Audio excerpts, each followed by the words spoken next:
owls from both sides. They ran to the stage while we were chanting the last few words of our chorus, chasing Snoop Dogg and Dr. Dre.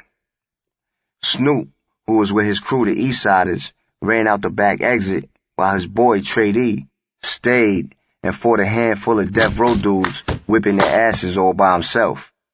The Shrine Auditorium turned into pandemonium, with small fights breaking out in the crowd.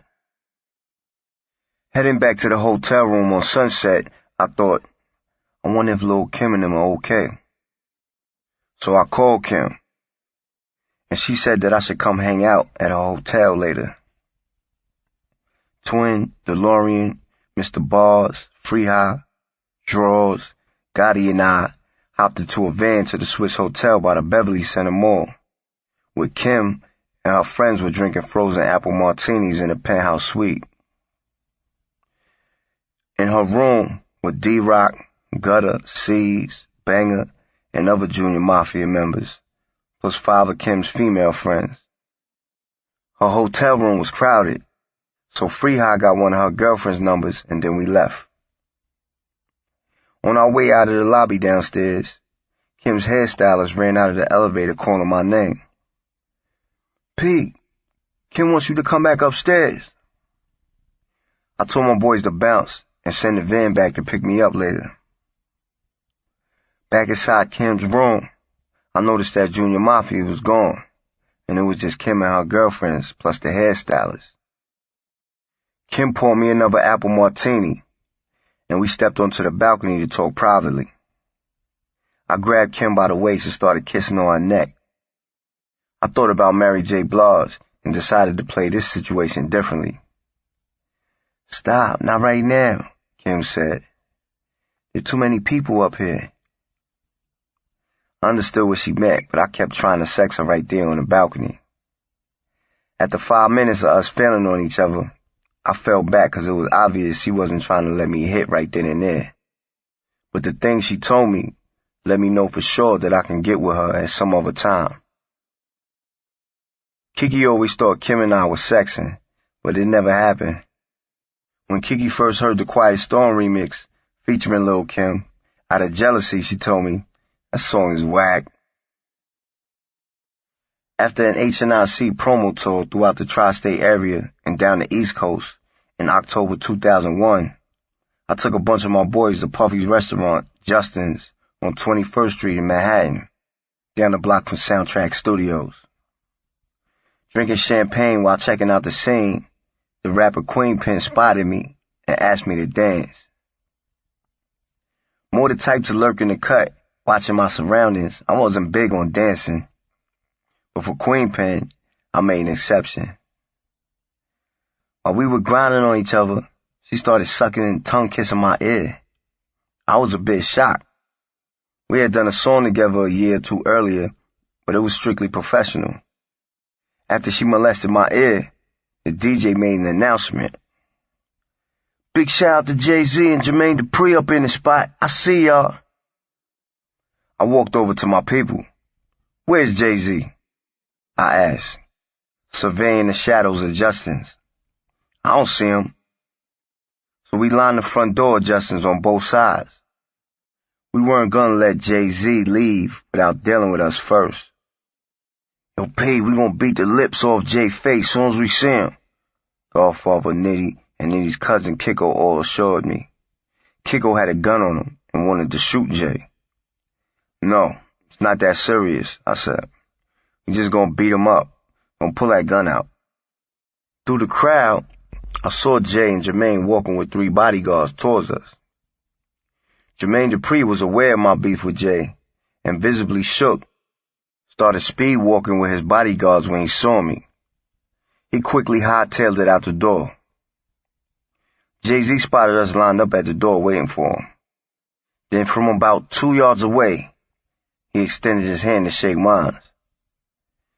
It ain't no beef, Jay said. It's just music, man, no drama. Oh yeah? I said, shaking his hand. I just wish you would have spoken to me before you said those things about me in the source, he said.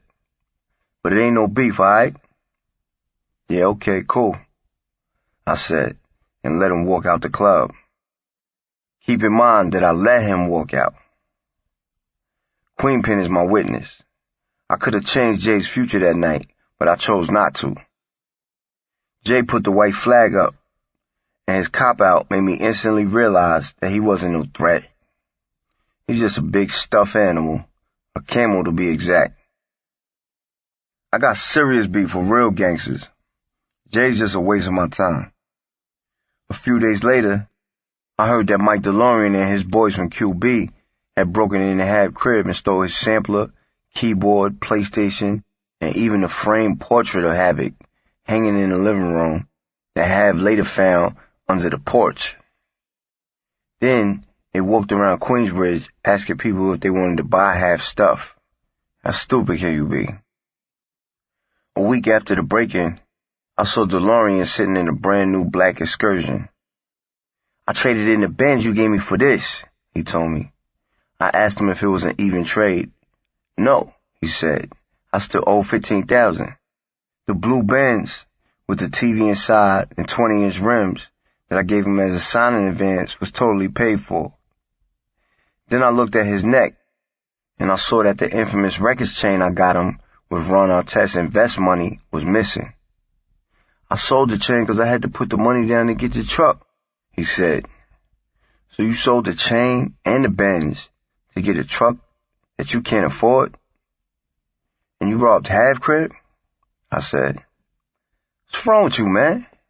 You just fucked everything up for us. I severed my ties with balls and hooks. How stupid could you be? At the end of 2001, I received my certified gold album plaque for HNIC. Havoc only produced 2 songs on the HNIC. Not because I only wanted 2 beats. I was forced to find other producers because Havoc wasn't showing any excitement or enthusiasm about my solo project. I wish Hav would have done the whole album. Shortly after I got my gold plaque, Bags went to go check Havoc at Freeport. After the break-in, Hav's uncle, Lameek, gave Havoc 2 pit bulls, Black and Blaze. They ran loose in the yard and barked at all who passed by, especially mailmen and delivery people.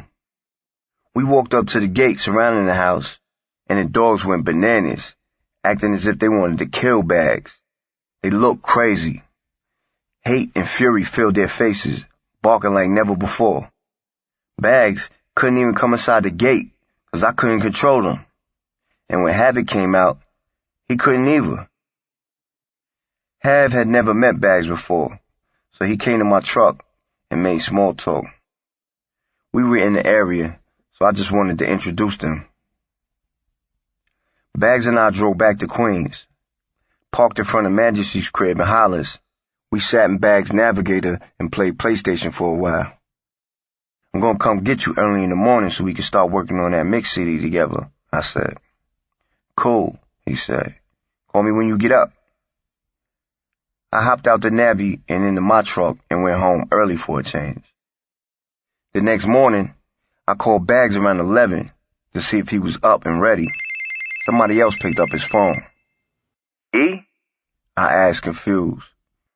No, this isn't E. Who's this? It's P. Let me talk to Bags. This is Detective. Can't remember. You'll hear about what happened to E soon. I hung up quick. Oh, shit. Did they kill Bags like Green Eye said? I wondered. Nah. Maybe he got locked up or something.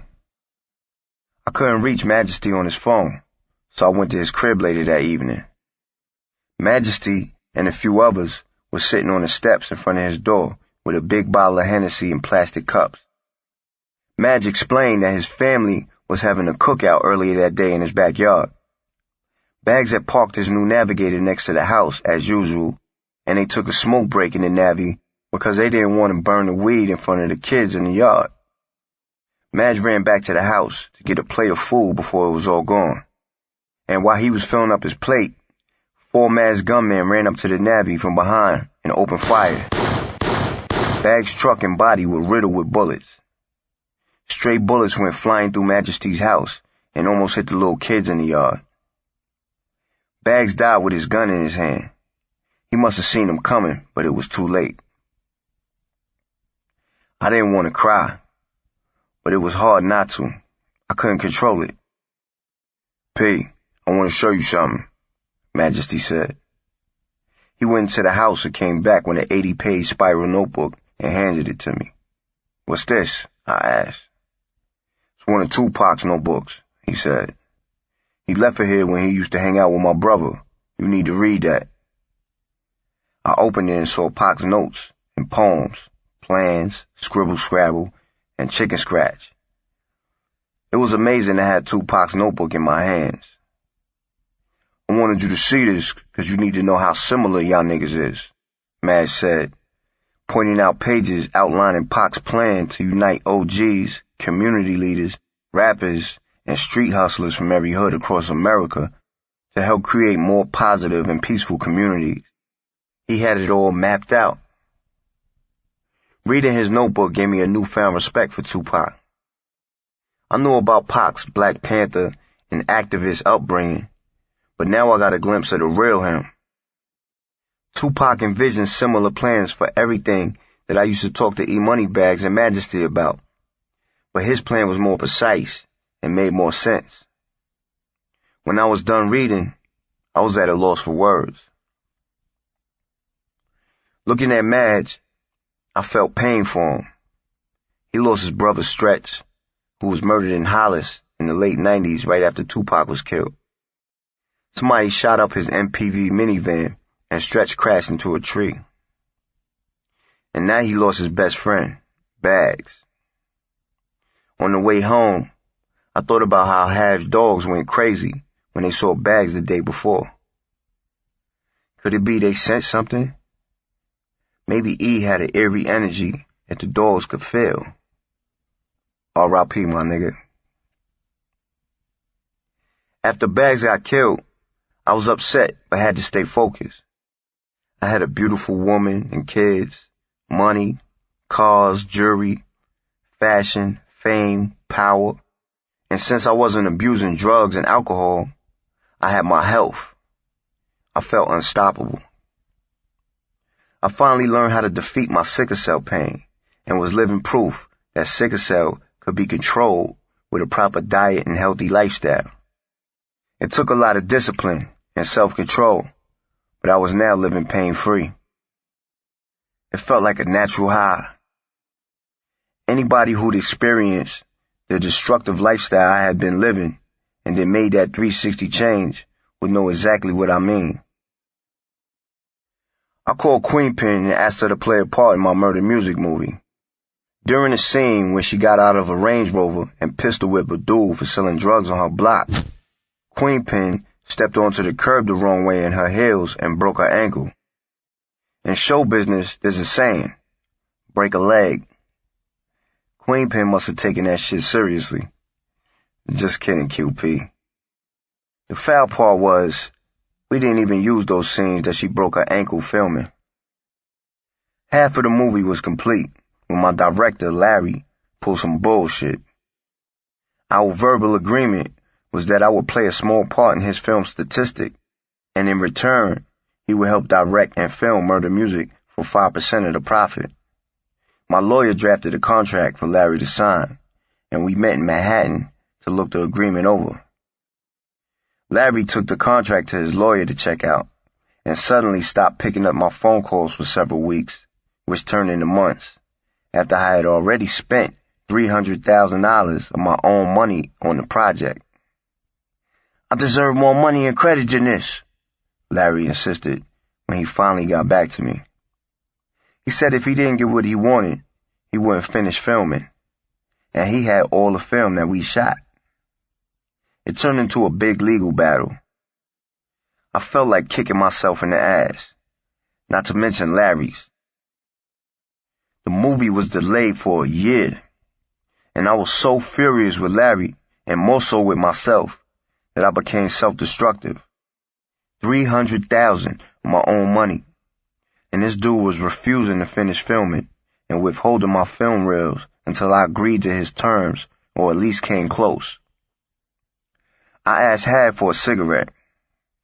That was the beginning of my downward spiral into the old poisonous lifestyle that took me so long to shake.